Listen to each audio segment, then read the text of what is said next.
All right, hi all.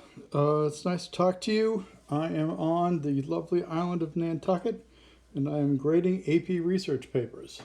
And this is what it looked like when I arrived here. So we had a little fog, boats coming in, everything is cool. And this is what it was like today. It's about 60 degrees, and the water is in the mid 50s. So everybody who's out there surfing is in a wetsuit. It's more than a little chilly, but they are at the beach. And that's me. You can see my lovely new haircut, and you can see my lovely mask. All things are good to go. So, well, I've gone through 2 of the 3 classes homeworks for the feud, and there's one little paragraph that people didn't seem to mention, and I think it's worth mentioning. It's a very Holden Caulfield sort of paragraph. It's when Buck dies. So all of a sudden, bang, bang, bang, goes 3 or 4 guns. The men had slipped around the woods and come in from behind with their horses. The boys jumped for the river, both of them hurt.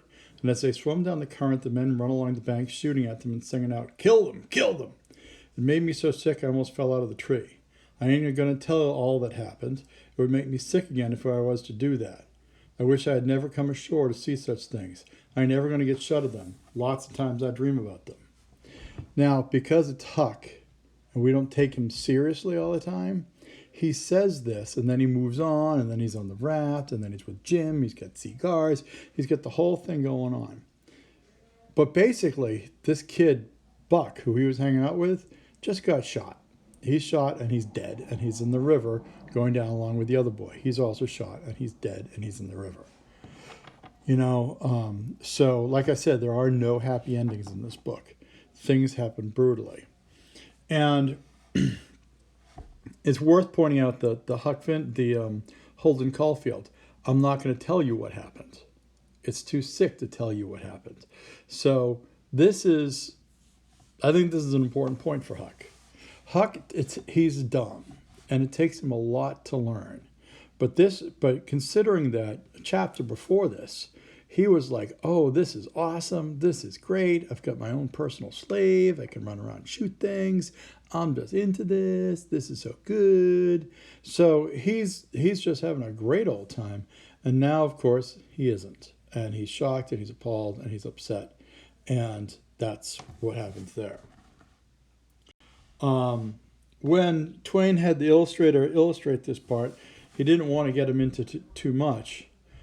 So he has them sort of making their last stand there. So this looks actually fairly innocent. The guys are going to survive. He doesn't have them illustrate, dead bodies floating down the river. But that's what happens. They're dead bodies floating down the river. All right, so now here's a quick thing with the Duke and the Dauphin. We're not going to spend much time with the Duke and the Dauphin. There's a good reason to spend time on it, but we don't have time. It's June. It's not worth doing. But they come on, and they're old white men who are just, clearly racks. And if Buck is a copy of who Huck could have been, these old white men are examples of who Tom Sawyer and Huck Finn could have become. All right, because they're just there to tell stories and be an ass. Huck doesn't. They're white though, so Huck trusts them. He thinks he knows what they're going to do, but he doesn't think his way through this. Don't take me long to make up my mind that these liars weren't no kings or dukes at all, but they were low-down humbugs and frauds. I never said nothing, never let on, kept it to myself. It's the best way. Then you don't have no quarrels and don't get caught in no trouble. Now look at that right there. Bingo, bango, bongo. Sorry. Seem to be having trouble with my highlighter. Never said something there alone, kept it to myself. It's the best way. Then you don't have no quarrels, don't get into no trouble. Is there any more white argument than you can have than that? Here's Huck Finn saying, I don't want to cause trouble. I know people are doing bad things. I don't want to do it. I want to keep peace in the family, and it weren't no use to tell Jim. He's just let on 2 guys that have proven over and over again that they're just going to rip people off. And they could sit there and dump Jim in a heartbeat. And Jim has no place to go because both sides are slavery now. Both sides of the river are enslaved. So here's Huck, again, it takes him a while to learn. Is he learning? He's learning slowly. Slowly. But the only way he learns is when people die and people get hurt or something awful happens. He learns he can't be bucking this whole cool southern way of life. That kind of sucks when everybody's dead.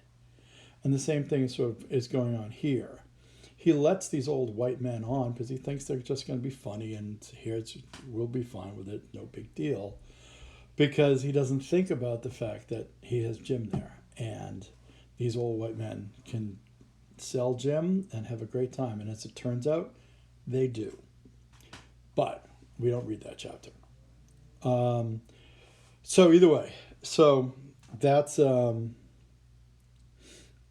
best way to get along with this kind of people is to let them have their own way, and tell me that that's not exactly what we've got with the crazy people with M16s showing up in governor's offices and letting the cops beat kids up and all the rest of that.